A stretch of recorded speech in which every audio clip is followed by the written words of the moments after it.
MSW Media.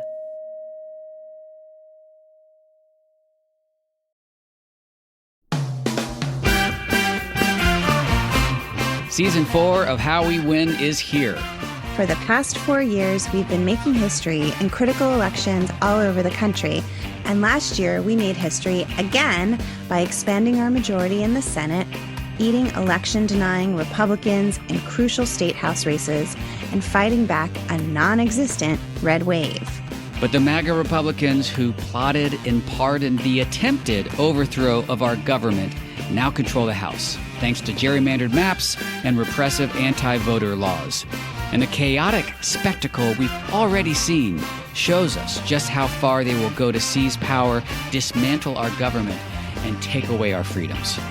So, the official podcast of The Persistence is back with Season 4. There's so much more important work ahead of us to fight for equity, justice, and our very democracy itself. We'll take you behind the lines and inside the rooms where it happens with strategy and inspiration from progressive changemakers all over the country. And we'll dig deep into the weekly news that matters most and what you can do about it with messaging and communications expert, co-founder of Way to Win, and our new co-host, Jennifer Fernandez-Ancona. So join Steve and I every Wednesday for your weekly dose of inspiration, action, and hope. I'm Steve Pearson. And I'm Jennifer Fernandez-Ancona. And this is How We Win.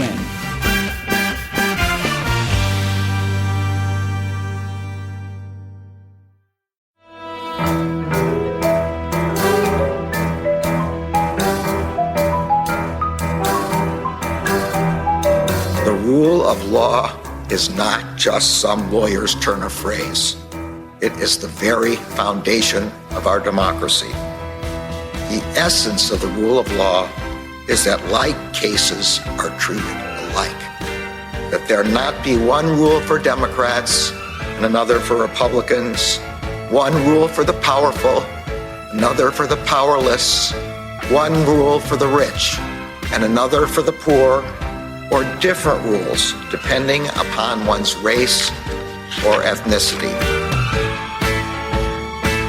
To serve as Attorney General at this critical time is a calling I am honored and eager to answer. So now it's cleanup on aisle 45 time. And for a long while yet, it is going to be cleanup on aisle 45. Hello and welcome to episode 109 of Cleanup on Aisle 45. It's Wednesday, February 22nd. The year's 2023. I'm your host, Allison Gill, and I would like to welcome our new co-host, Peter Strzok. Hi, Pete. Hey, Allison. How are you? I'm really good. It's nice to see you. Welcome. We are very glad to have you here with us. This is going to be really interesting and fun. I know we're going to be talking a lot about some of the other cases and criminal cases that are going through other agencies besides the Jack Smith DOJ and all that. And then, of course, this weaponization committee from Jim Jordan. I know you and I were texting back and forth as that was happening. And I remember you were like, yeah, this is the most ridiculous thing I've seen in a really long time. So we're going to talk about that. And I look forward to all of it. We're going to break down all this stuff for everybody and all of our awesome patrons. Yeah, it's fantastic. And I'm super, super happy to join you with this. There's a lot going on. There's a lot coming up, I think, between what we're seeing with all these different prosecutions, all the nonsense going on in Congress. It's always difficult because anybody in the mainstream media who might try and play it straight sort of doesn't hit the point that it's an absurd exercise. And, we saw that, and we can talk about that in a little bit. But, certainly with everything going on with Georgia, I think a lot is coming up fairly quickly. All the things going on in New York, and, certainly with Eastman and stuff. But we have, again, a lot to talk about. We've got a packed show today. We've got the coverage that, a filing which was made by Trump lawyer John Eastman in his disbarment proceedings, some stand-up moments from the Dominion defamation suit against Fox News, which was huge, a long filing over 100 pages, which we'll talk about coming up. Yeah, and it's pretty astounding. I've never seen, it's pretty rare that anybody asks for a summary judgment in a defamation case. And we'll talk a little bit more about that and what, Lawrence Tribe has to say about that and how this could actually be granted. Like, this is the first time he thinks that a summary judgment could be granted in a defamation case. It's pretty rare, though, because the burden is so high of proof, but there's so much evidence, and we'll talk about that evidence. And we'll also, like I said, discuss that first hearing of the Jim Jordan Weaponization Subcommittee, and talk about what we can expect from them in the future, what they're going to investigate, but more specifically, what they're probably not going to investigate that amounts to actual weaponization of the Justice Department, which I've heard you might have a little experience with, but I'm not quite sure. But we can talk about that. But before that, I want to thank our new and returning patrons. You make this show possible as a patron. It's $1 an episode, and then you'll get a bonus at the $2 level per episode. You get a free bonus episode with me and Pete over the weekend. Doing any follow-up news or information that might have dropped during the week. Like last week, it was the Fulton County report, the special purpose grand jury report, right? We had seen the ruling from Judge McBurney on Monday, and then over the weekend, I did a bonus discussing what was actually in the parts of that released report. But if you want to sign up to become a patron, it's super simple. You just go to patreon.com/aisle45pod. That's AISLE45POD. And a shout out to our new patrons this week. Pete, this is something we do every week. When you sign up as a patron, you can call yourself anything you like, kind of like a pub trivia team name, right? And we will shout it out on the air. So this week it's David Kittle. Someone signed up as Not Sure Where We Go From Here. Same. Allison Rempel, Jackson Olson Johnson, Kimberly Joy, Kristen Mendez, just Allison. Excellent name. Lee Malatesta, Juju Bean 101, and L. Chalfin. Yeah, and I agree. Thanks so much for your support. And with that, let's talk about John Eastman. So John Eastman is the lawyer that helped former President Donald Trump lead a failed legal strategy to overturn the results of the 2020 election of Biden. Now, it was broad. And Allison, as you previously covered the California State Bar disciplinary charges on a previous episode, those included 11 counts of violating a variety of attorney ethics rules in multiple episodes, court cases, and other conduct. Now, last week, Eastman filed a 112-page defense of his conduct to the California Bar's Disciplinary Council. Yeah, that's right. And I went over those 11 counts with Andy McCabe on episode 10 of the Jack podcast. And they included failure to support the Constitution and the laws of the United States, misleading the court in those multiple lawsuits he signed onto, moral turpitude, which is just a cool phrase, and misrepresentation. And now Eastman has responded to those 11 counts, saying he objects to the Bar's counsel's findings on the grounds that they are conclusory, compound, ambiguous, vague, imprecise, overbroad, and intertwined with legal conclusions and argument. Okay. But the thing that stands out to me the most, especially in the first few pages here, but this is throughout this entire 112-page response, is that Eastman actually denies, for lack of personal knowledge, that the Trump campaign received information from numerous credible sources that there was no evidence of widespread fraud. That's still their contention. Yeah, and that's ridiculous. I mean, it's absurd. It's astounding. It doesn't bear any representation with the reality. Now, look, put aside that Barr, Hirschman, Donahue, Ivanka, Cannon, Philbin, Cipollone, all these people, and so many more told Trump specifically, look, there is no fraud. But now they were reporting that Trump even hired a research firm, a Berkeley research firm, to go out and investigate election fraud. They went out, they did that, they looked across multiple states, and then they came back and they briefed Trump and Meadows and said, hey, look, there wasn't any substantial fraud in December 2020. So even the group that Trump paid to do that, a private group, goes out, looks around, and comes back and adds their voice to this long list of folks saying that there is no factual basis to assert that there's any fraud going on whatsoever. Yeah, and that report never came out. They kept that to themselves, right? Because it totally, it's devastating to my case, basically. Quote, liar, liar. And, honestly, this is just speculation, Pete, but what I think happened is that he didn't like those results, so he didn't pay that firm. And then I think that firm came out and went and talked to the press about their findings. I don't have any proof of that, but that's a pattern. And Eastman himself, by the way, had to be aware of those findings. He said, look, man, no, this is still an issue. We still don't know if there was election fraud, but he had to be aware of those findings because he wrote an email on December 30th after that briefing from the Berkeley research firm that Trump should not sign his name to the Georgia lawsuit alleging election fraud, which included, by the way, specific numbers like 2,486 dead people voted, 6,922, I'm making these numbers up, illegal immigrants voted, et cetera. These ballots were turned over in a suitcase under a desk with the Ruby Freeman and Shea Moss thing, right? Just all of these very specific numbers. And he was about to sign that lawsuit, and Eastman said, hey, that's a bad idea. The president has since become aware that the evidence outlined in the lawsuit is inaccurate. And that email was actually handed over to the January 6th committee pursuant to the crime fraud exception. I mean, Eastman admitted in his own words that he knew that there was no widespread fraud. I don't know if he was in the briefing, but it certainly sounds like he caught wind of it because he tried to get Trump to not sign on to that Georgia lawsuit, which, by the way, Trump did anyhow. He signed on to that lawsuit after receiving that Berkeley firm briefing. And now Eastman is telling the California bar that he didn't have any personal knowledge that there wasn't any widespread fraud. Yeah, and that doesn't hold water. I mean, look, the best things for a prosecutor are those that clearly and unambiguously state what somebody knows. And telling not only did I know that there wasn't fraud or I know there were these concerns, but actually going out and affirmatively telling the president of the United States, don't sign that or don't have the boss sign that. He shouldn't do it. So this isn't some matter of interpretation. This isn't some like, well, I felt there might have been fraud or I didn't think that was an accurate survey. It is somebody counseling their client to say, do not sign this.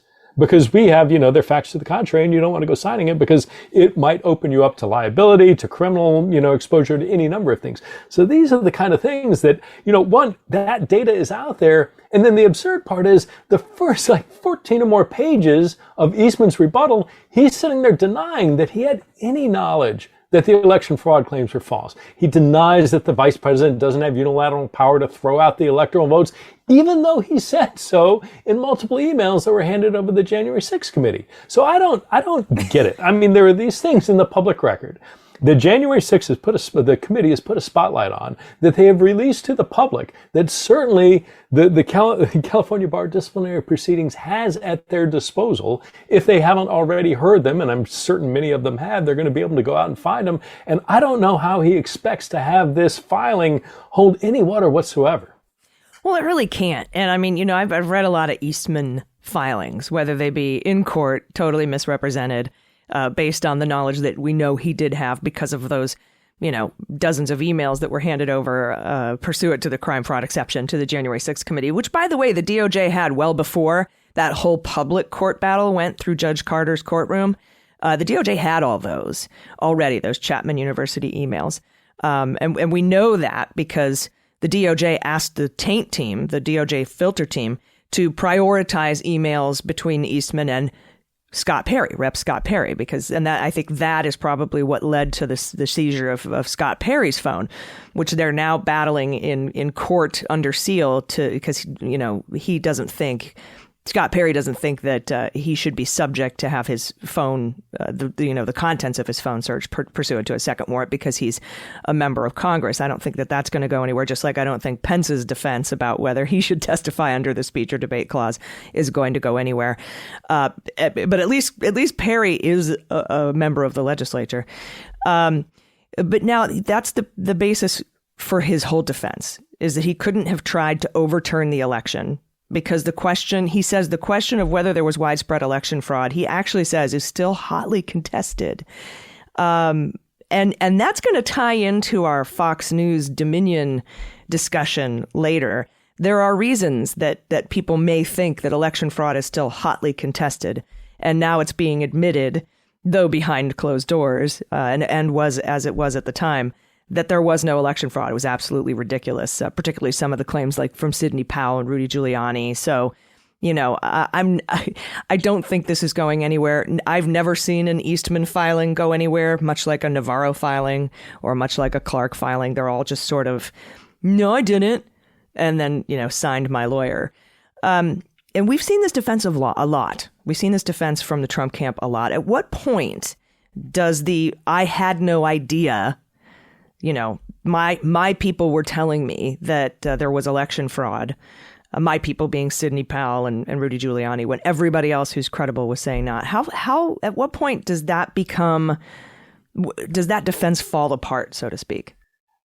Well, I think it's a subjective question. I think that's a question in the eyes of, or the ears and mind of a potential juror, where they think that this excuse that somebody said, I didn't know, where that starts to be not credible, where you start to have a belief beyond a reasonable doubt that there's no way they could have thought that. And so certainly, and it's interesting you mentioned the Dominion lawsuit because, and we'll talk about it some in a little bit, but so many of these things overlap with each other. There are so many things in that Dominion lawsuit that are going to be helpful to Jack Smith and the work that he's doing, because you talk about the people, all these folks within Fox, Hannity and Laura Ingraham and Tucker Carlson, they all knew there was no fraud. They all knew that these claims that there was, some outrageous, misbehavior going on was absolutely false. And yet, one, outrageously, they went out and said it on air anyway. But two, to the point of what Trump should or shouldn't have done, you have all these voices out there saying, no, we knew that was all bullshit. We knew there wasn't election fraud. We knew there weren't missing votes or, hundreds of thousands of dead people voting or satellites changing votes. You have then people like you mentioned that Eastman specifically saying in emails, don't sign that because we have information to the contrary. So on the one hand, you have just this range of voices, the folks we talked about earlier, the Attorney General of the United States, on and on and on, telling people there isn't fraud here, there isn't evidence of it. And so at some point, for Trump in particular to stand out there and say, well, I had this, not a host of voices, but like the overwhelming chorus, except for the nutty fringe of Rudy and Sidney Powell, who even Fox were calling like nut jobs, that everybody else was saying this isn't true. And at some point, you can't credibly say, yeah, despite all of these people, credible people, my attorneys telling me this, my attorney general telling me this, I didn't believe it. At some point, that defense, I think, falls apart. So, we'll see there. I do think the information that we saw in the Dominion movement for summary judgment, I think is very compelling. And again, I think all of that is going to come together. Yeah, it all sort of does meet, at some point, much like the 8 prongs of the conspiracy to overthrow the government sort of meet in the middle at Donald Trump and Mark Meadows and Eastman, Clark and the like. And also, I think we're going to be hearing a lot about a case called United States v. Jewell. That case has to do with what's called the ostrich instruction. And that is a jury instruction. This is a well-known thing. This isn't like the first time somebody's ever tried to say, I didn't know. This is a well-known attempt, like feeble attempt at a defense. And so the ostrich instruction is a jury instruction that the requirement of knowledge to establish mens rea, or a guilty mind, is satisfied by deliberate ignorance and deliberate avoidance of knowledge.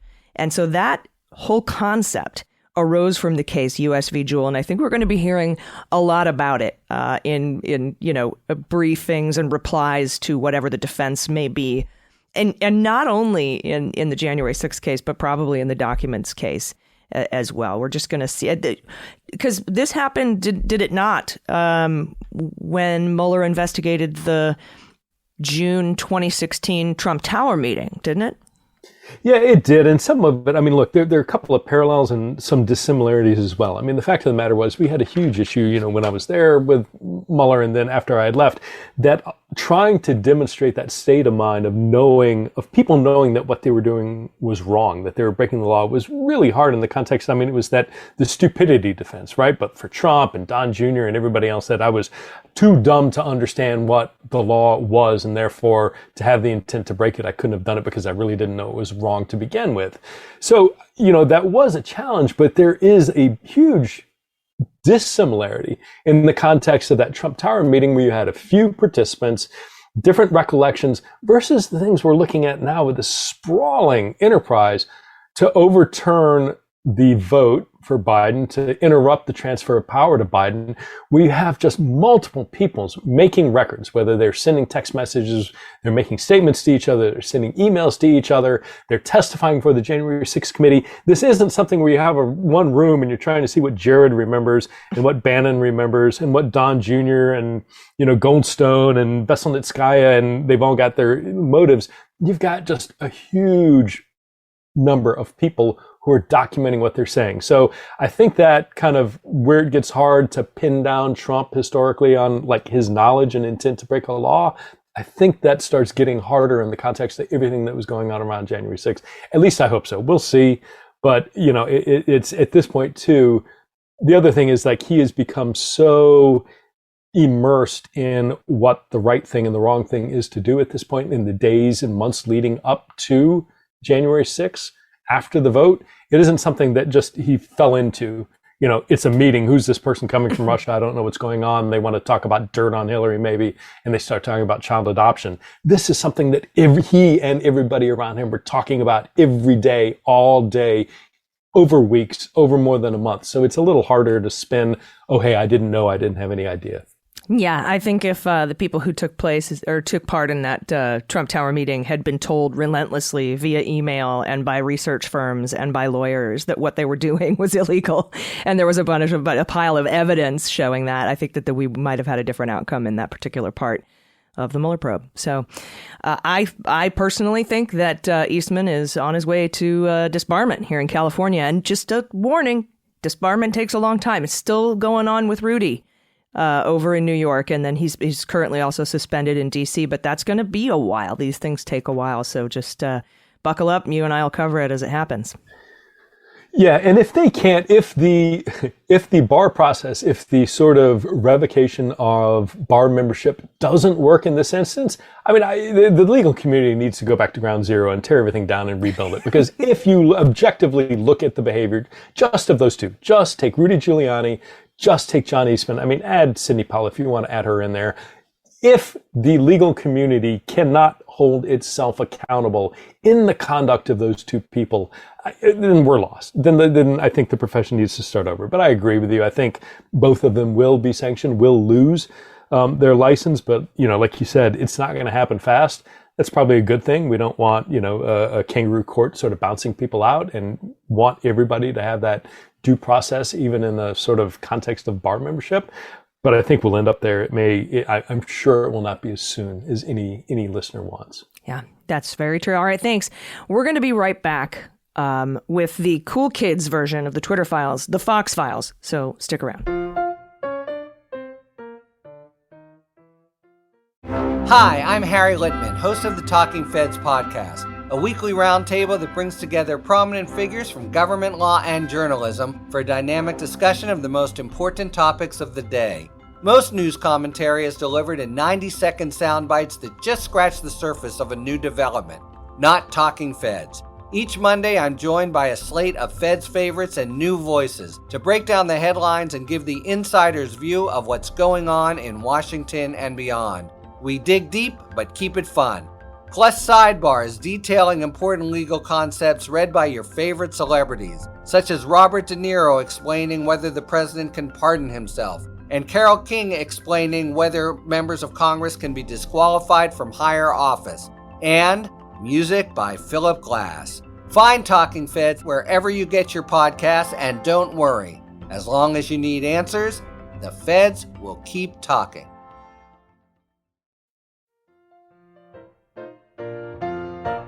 Welcome back. Allison, this week we got to see some of the evidence Dominion has against Fox News in a brief in support of Dominion's motion for summary judgment. Usually, plaintiffs in defamation cases don't ask for summary judgment because of the heavy burden, and Dominion themselves acknowledge that in their brief, and I've got an extended quote here.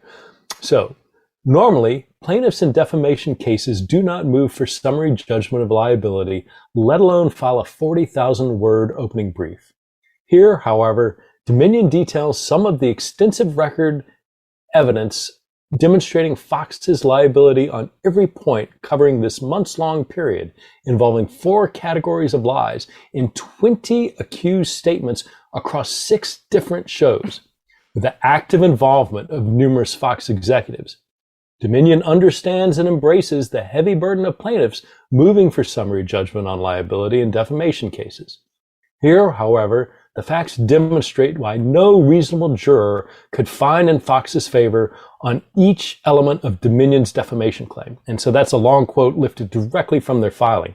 But, it was astounding to me, and we've got some particular quotes we're going to talk about, but 40,000 pages are words. That's a long brief. That isn't, it was over 100, 110, 113 or 14 pages. I mean, it's not a 20-page briefing. This is something, and it wasn't a briefing that was full of sort of, extended discussion of theory or repetition. It was meaty. You dive into it and they just start going through example of all these different individuals and statements they were making, just from the producer level to the on-air personality level to their fact checkers to senior Fox executives.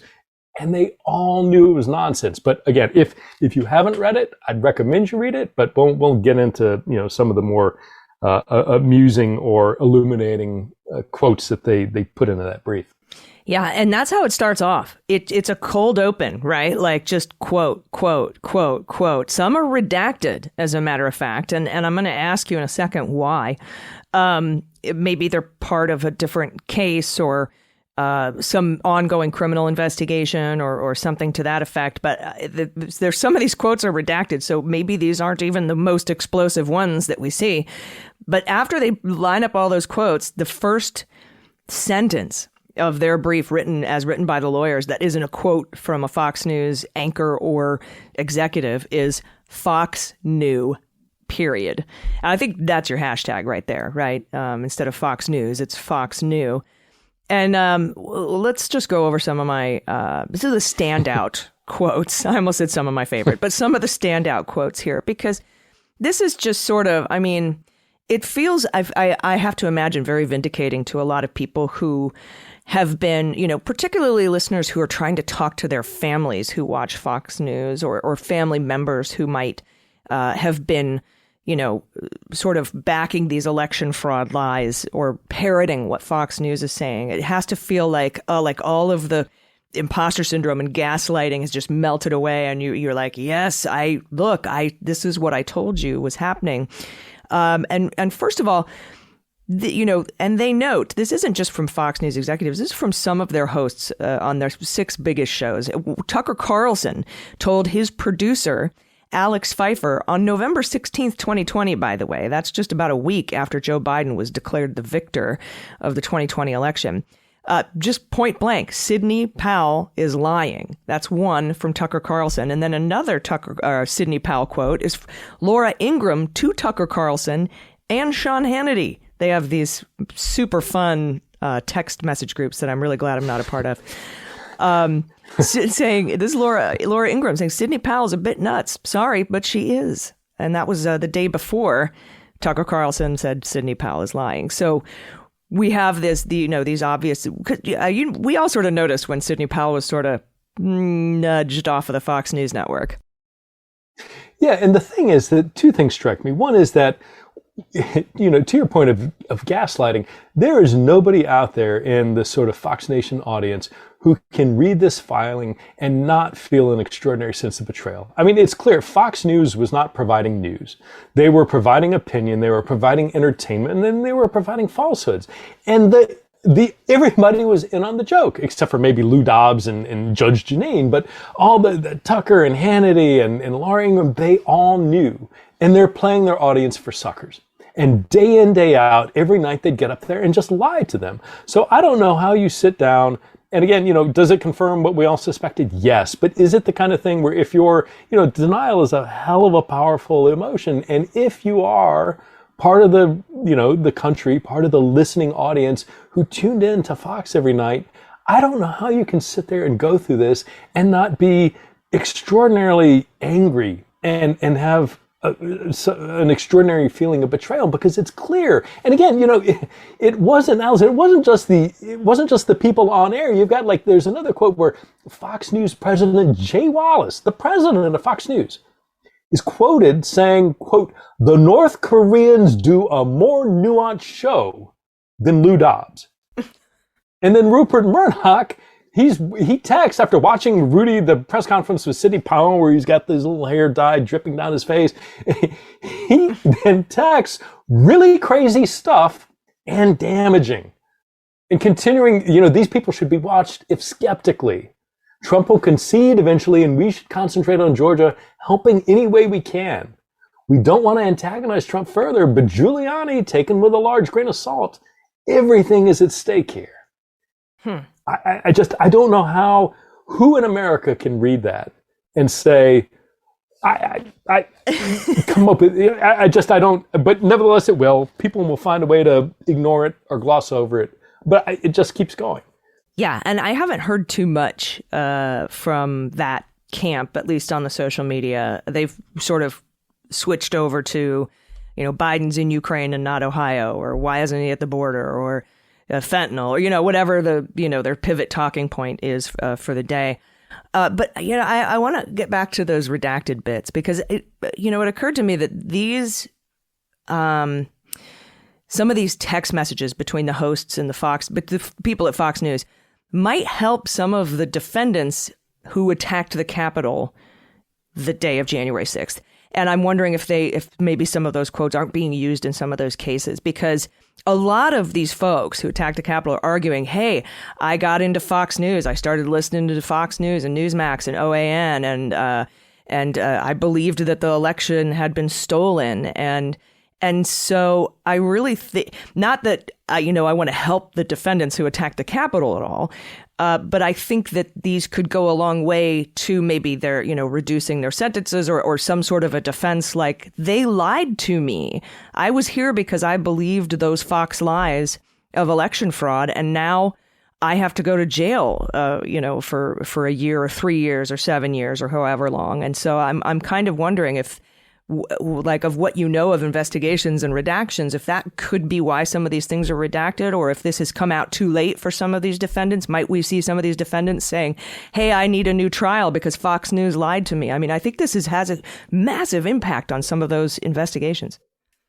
Yeah, so to your question about the redactions, I'm not sure what the reason is. I mean, they're typically in discovery, there will be something subject to a protective order where before you give it out that, unless both parties, whoever is claiming that, the protection has to waive it before it's in a public document.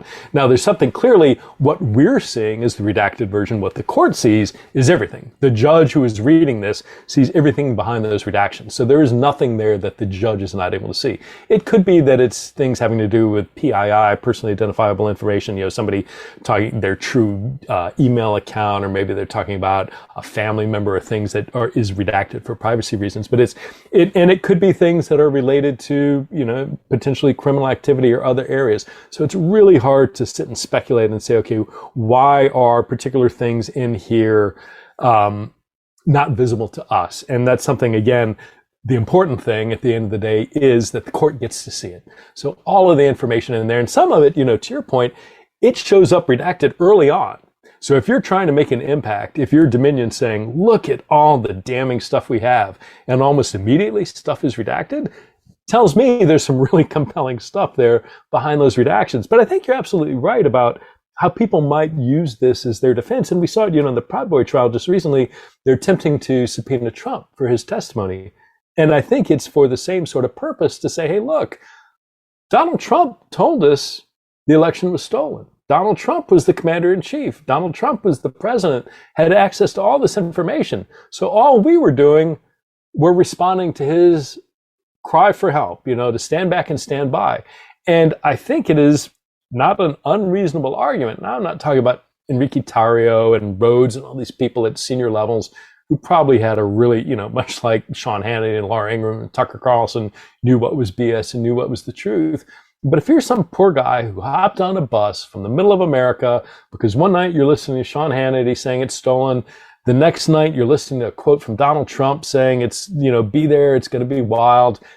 It is, in my mind, a reasonable defense for some poor schmuckatelli in the middle of the heartland of America who said, hey, I heard all these things. Fox News is supposed to be a major network. I heard the president say this. He's the president of the United States. And so I believe them because they're supposed to be trusted people. And therefore, my personal culpability should be reduced. And that's not, unfortunately, I think that's a reasonable argument to make. And we'll see how it plays out. And certainly Proud Boy trial's been going on for weeks now. And if they get into some litigation over Trump and whether or not he goes, I mean, that thing could, I don't know what happens, but it could be going on for a while. Yeah, I'm not sure the judge is going to allow a subpoena for Donald Trump, but I mean, a lot of these arguments have already been made, right? And I think it was George Conway who brought up a really good point, saying, look, even if you thought the election was stolen, the correct remedy isn't to overthrow the government by force. And he uses the best example, the OJ. When OJ actually went to jail, he went to jail because he said that some collector in Vegas had stolen his items, and he went and robbed them back. And they said, and he's like, but they were my things. And he's like, that's totally irrelevant if those were your things, if your memorabilia were stolen, just like it's totally irrelevant if your election was stolen. The proper remedy isn't to overthrow the government by force or disrupt the 1/6 electoral count in violation of 1512c2, et cetera. So this has been made before. And so I think anybody worried if Trump is going to use this information to say, well, Fox News was telling me that there was election fraud. He was the one driving the claims of election fraud. And I think that that's evident in some of these other quotes. So I don't think that'll fly either, along with the OJ thing. We then get into, let's see, where were we? Sean Hannity is quoted as saying Sidney Powell's election fraud narrative. He said, I did not believe it for 1 second. And then there's another quote from Jerry Andrews, who's actually the producer of Judge Jeanine Pirro's show, who said Jeanine is just as nuts. Now, we don't know as nuts as whom. We just know he said that of the host of the show he produces, that she is just as nuts as somebody. Maybe it was Sidney Powell, maybe it was Rudy Giuliani. And then Fox executive, we get into one of the executives here, Gary Schreier, said about, is her name Maria Bartiromo? Yeah. Yep. Said, quote, the problem is she has GOP conspiracy theorists in her ear and they use her for their message sometimes. That's what he said about that. So that is another executive talking. And then we get a tie-in to the Dominion stuff specifically. This is a good one. You get it. No, it's the best. I mean, it's fabulous in terms of if you're trying to prove your case, if you're Dominion. So this is from Tommy Firth, who's Laura Ingram's producer. And he says, this Dominion shit is going to give me a fucking aneurysm. As many times as I've told Laura it's BS, she sees shit posters and Trump tweeting about it.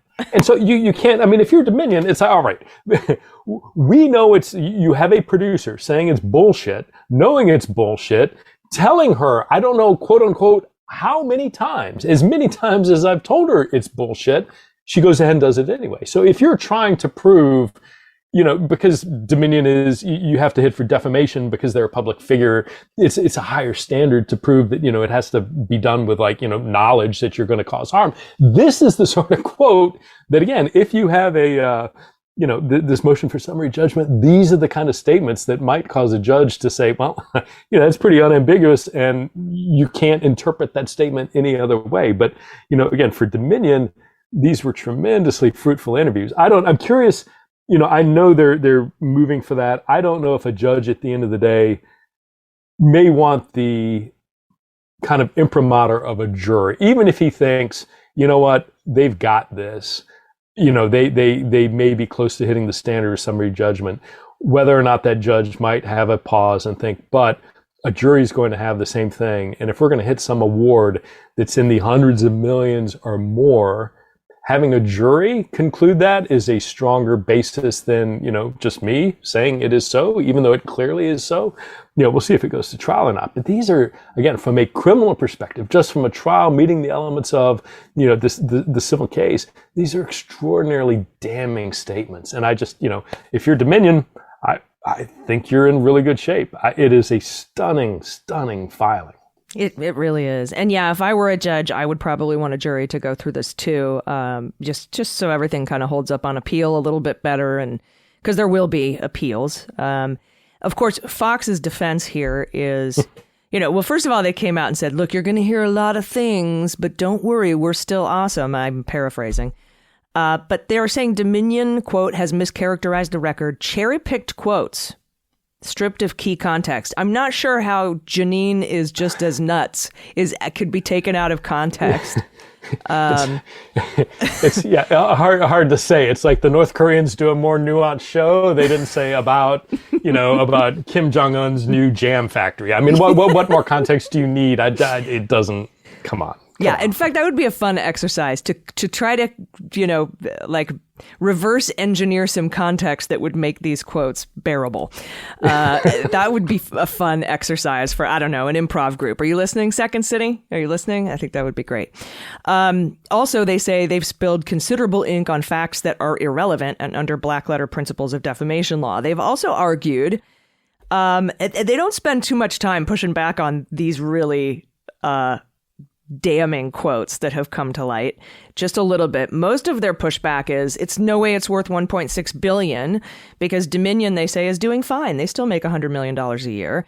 And we got an outside firm to check, and Dominion's only worth about $80 million. So $1.6 billion is too high of an award. So that's another thing they'll be fighting. And then, of course, we know the standard is actual malice, which Dominion says it has met, because the network either knew the statements it aired were false or recklessly disregarded their accuracy. I haven't seen an actual malice defense yet from Fox. I'm assuming it's coming. It'll be interesting, much like the Eastman defense for his bar counts. I don't know how you defend against that because, like Lawrence Tribe said, as I said at the top of the show, if any defamation suit could ever be decided on summary judgment, this is the one. But I'm with you. I don't think it necessarily will. And this is scheduled to go to trial on April 17th.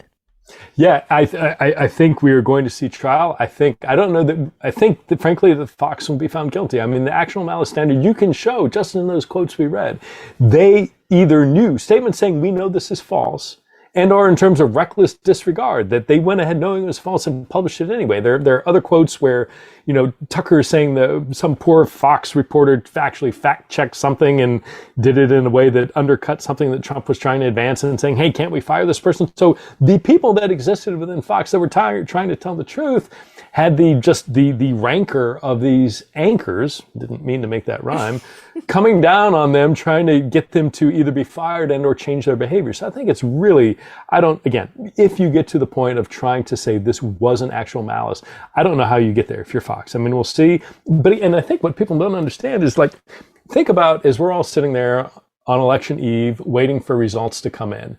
And as it gets late in the night, you start waiting and they're talking about individual counties. The fact of the matter is each one of those individual counties goes out and they buy. Sometimes the state tells them who they have to buy or not. Sometimes they get their own. They have to buy these voting systems. And so each and every county in each and every one of the 50 states in the United States of America buys and maintains and upgrades voting machines. And despite how diverse that sort of process is, at the end of the day, they're not a lot. I mean, there are 3 or 4 voting companies that, the Smartmatic, ES&S, I think, is one, in Dominion, maybe one other, but it isn't a big group of people who provide this. So when you think and you say, oh, that's a lot of money, well, the reality is when it comes to voting systems, there's a lot of money in it. And that's just the US. Like every other nation around the world frequently also goes in and buys it. And if you're Dominion and you're trying to sell to an audience in Western Europe or Sub-Saharan Africa or wherever the case may be that, hey, buy our system, and somebody out there Googles it and sees all this stuff that Fox was saying, that has an impact on your bottom line. So I don't think it is absurd to be claiming more than $1 billion of damages. No, I don't either. And, there's also punitive damages. And so, I mean, Alex Jones is up to, I think, $1.4 or $1.6 billion in damages for the defamation against the Sandy Hook families. So I don't think it's unheard of either, particularly in future revenues and punitive damage, everything all into one big bundle. But we'll see how it rolls out, provided they don't get a summary judgment, which, like I said, I don't think they will. We'll see this start on April 17th, and I will be watching if it is public. I'll have to check on that. All right, we're going to take a quick break. We're going to be right back to talk about our favorite thing, Pete. What I call the WTF committee, the weaponization of the federal government, the WTF government committee, hosted by Jim Jordan. And I say hosted because it's a show. It's not an actual legitimate committee, in my personal humble opinion. So we're going to talk about that right after the break. Stick around.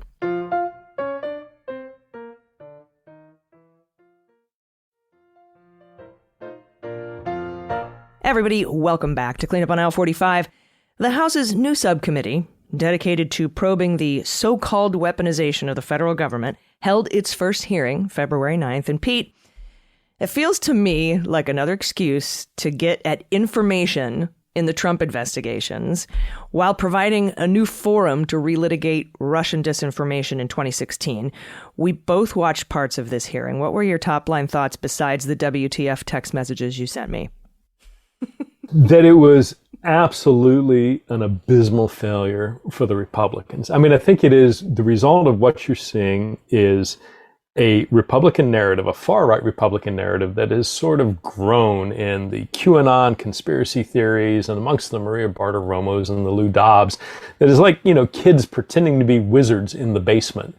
And they decide that they have special magical powers, and they decide some Friday night to go out to a bar at 11:30. They get in a fight, and they get their butt kicked because guess what? There are no magical make-believe spells. And, that isn't going to work when this nonsense make-believe hits the real reality of the truth. And, some of it, two things. Like one, I don't want to call it the weaponization committee because I think that's just playing into, what they're trying to falsely portray. But there are actually two committees. You've got the Weaponization Committee, which Jim Jordan has, but then there's also, the House Oversight Committee, and Comer's got that. And so you have two different committees that are sort of in parallel advancing. On the one hand, they've got all these Twitter executives up there talking about how the government tried to influence their handling of the Hunter Biden laptop story, and that was immediately shot down. And then you've got this whole other thing where you've got Ron Johnson and Chuck Grassley and Tulsi Gabbard, and they sound either like, your crazy uncle that every Thanksgiving you get stuck with while the turkey's still cooking and you can't get away from him,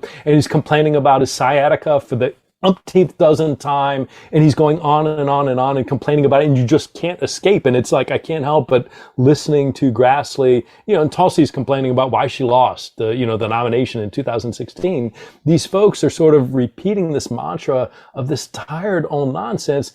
And then you've got really good and effective, smart Democrats that the Democrats have put on the panel. You've got Jamie Raskin testifying in one case. He's on the committee in another. You have newcomers like Dan Goldman who are just tearing apart Republican witnesses. And to the point of, when you have all these people who emerge from their parents' basement, sit down under oath and want to pretend they're wizards with magical spells, when you get a smart person who's grounded in reality, who also has training as an attorney with questioning witnesses, they were just shredded. So, I'm curious, Trey Gowdy could pull off years of Benghazi hearings targeting Hillary Clinton. I don't know that these committees are going to have the same success sort of pushing this line of BS. But I'm curious what you think about where they go with this for another year and a half. Well, I think it's going to they're just going to be hammering home on all the things, all their, their 5 talking points that have all been debunked, right? And we saw quite a bit of that happen in this first hearing. And in fact, Jamie Raskin, it had a really incredible opening statement. Well, not opening, but, a statement when it was his turn. And he said millions of Americans already fear that weaponization is the right name for this special subcommittee, not because weaponization of the government is its target, but because weaponization of the government is its purpose. And I fully 100% support that. He brought up Durham and Barr, for example, and the weaponization there, and that how the only crime after spending millions of dollars traipsing around the world that they found was one that Trump committed, and they kept it a secret, and it just went away mysteriously, and that needs to be looked at, I think. And I know the Senate Judiciary has said that they are going to look into that, and you and I will talk about that when that starts happening. He brought up Michael Cohen, who was thrown into solitary confinement for 16 days, taken out of home arrest because he wanted to publish his book. And he's like, if that's not weaponization, are we going to talk about that? Because that seems like a really great topic for this committee. I don't think they're going to talk about anything like that, but I'm really glad there are some Democrats on that committee who can push back on a lot of this stuff. There was a really Dan Goldman is on this committee, who is great. There was an exchange that was tense between him and Jordan, because Goldman was pressing Jim Jordan on Jordan's claim that Republican staffers have spoken with dozens of FBI whistleblowers. But Goldman repeatedly pressed Jordan for those transcripts, notes, testimony from those whistleblowers, anything, while other Democratic members jumped in asking for the whistleblowers' names. I'm not cool with that, but I don't think they exist. Jordan said the subcommittee would schedule each of the whistleblowers for depositions, which Democrats could attend, and said he would speak about how we handle information from those prior conversations with whistleblowers and his staff. The only member of the FBI they had on there, I think, served in the Reagan administration, a long time ago. But I think the most hypocritical thing of all is Jim Jordan issuing subpoenas to anyone. I mean, he defied a subpoena. Exactly. I mean, this is somebody who defied a subpoena, and why, if he has clearly demonstrated just a year ago, maybe not even that he does not see the power in a congressional subpoena to compel him to do anything. Why should he turn around and be issuing any subpoenas of his own, let alone, why could not anybody receiving one of these say, hey, look, well, I'm just going to say to you what you said when you received one of these last year. And I don't think this is worth the ink that's printed on it. So it is clearly hypocrisy. I think Raskin is exactly right. This is the prime example of behavior that Trump and his, with the enablers in Congress, use the government to go after people just doing their job or trying to do their job. And now they've taken the action that occurred and turned it into accusations against the other side. And, whether people see through that, I don't know. I mean, the Senate, as you mentioned, the Senate Judiciary Committee has said they're going to look at it. They're a much more sober body and much more credible, I think. But, if anything, all this does, many, your listeners, our listeners, do follow this, do get some explanation, do have an understanding of what's going on. But unfortunately, I think a large number in the American public maybe pick up on an article or a news item once or twice in the span of a few months. And all this does is serve to muddy up the entire sort of environment. And they can't tell, well, everybody's complaining about weaponization. It's not clear if the Democrats did it, the Republicans did it. It seems convoluted. I don't understand. It seems like a bunch of nonsense. And so by creating this, sort of BS narrative in Congress, they are serving to, sort of hide the real abuses that did take place, during the 4 years of the Trump presidency. And I think that's an unfortunate, or a deliberate, probably on the part of some Republicans, a deliberate attempt to sort of muddy that up so that the actual truth is not so apparent. Yeah, and I think we saw in the 2020 midterm elections that voters, those likely to vote, aren't having any of this election fraud BS, or don't care about Hunter Biden's laptop, or anything that the Oversight Committee or the Jim Jordan subcommittee want to investigate. So I actually think it does harm to the Republican Party for them to continue to go down this path. Maybe not in the minds of, average Joe American, but in the minds of those who are likely to vote. Everyone seemed pretty fed up with it. Yeah, I think that's right. And the thing that stood out is that, much like it was I remember when Ron Johnson went on Chuck Todd on Meet the Press probably 3 or 4 weeks ago. And Chuck Todd really took some sharp questioning to him and wouldn't relent when Johnson didn't give him an answer. And I think you saw the same thing, that exchange. What struck me when I was watching Goldman going back and forth with Jordan about getting the list, and Jordan tried to brush him off with some non-responsive answer and said, oh, well, we interviewed the first whistleblower yesterday, you didn't attend. He's like, no, I'm not talking about your interview. I'm talking about all these other people. And then Jordan gives a non-responsive answer. Every time these folks, they're accustomed to going on and talking to Maria Bartiromo or Lou Dobbs or Sean Hannity. And these softball interviews aren't real life. And so when they run into somebody who won't buy into their non-responsive answers, who keep going after them, their reality, their false reality just starts disintegrating. And that's all, I thought watching Jordan respond, I thought that, this agent who he retired in 1999. He entered the Bureau in 1966, like 2 years after the horrible, letters that the Bureau sent to Dr. King telling him he should commit suicide. I mean, to have somebody that far removed from the FBI, try and talk about the FBI's behavior today, it was apparent that when faced with reality, when faced with intelligent questioners who have facts on their side, this facade just disintegrated. And so it was interesting to watch. I think the Republicans have to understand it didn't go well for them on either of the first hearings on either of those two committees. And I think you're going to see a much more controlled environment. But you can't control what congressmen are going to ask. So it'll be interesting to see what they do in the future. Yeah, that's why I'm glad that folks like Raskin and Goldman are there to sort of bring everybody back to reality. All right. Well, thank you so much. This is our first episode together of Cleanup. Inaugural episode. I'm thrilled. I'm so glad to have you as part of this show, and I know the listeners are too. So thank you so very much for committing your time to it. And we'll be back this weekend for a quick update. If anything happens this week, I think something might happen this week. I know that we're on imminent indictment watch from Fonnie Willis down there in Fulton County, and I know I came out and said, look, I think imminent in government speak means like 3 weeks. We're at 4 weeks now, so we're even past my conservative timeline for what imminence means, and we might hear something this week from her. I don't know. What are your thoughts? No, I think so too, because remember, she went in and she asked the judge to keep that sealed because she said that there was imminent action coming. And, to your point, that was several weeks ago, 3 or 4 weeks ago. So she's not, I take her at her word, but too, you're not going to go in and tell the judge that. And then, a month and a half, 2 months later, still nothing's coming. So I think I agree with you. It may be this week, but certainly, soon being, I think by mid-March, we're going to see something coming out of Georgia.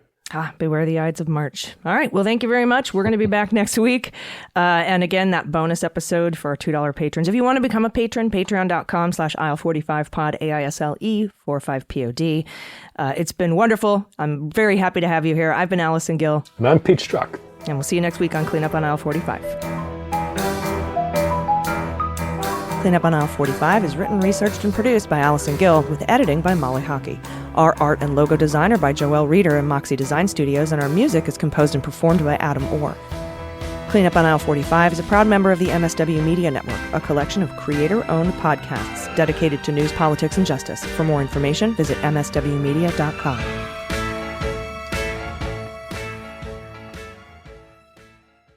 MSW Media.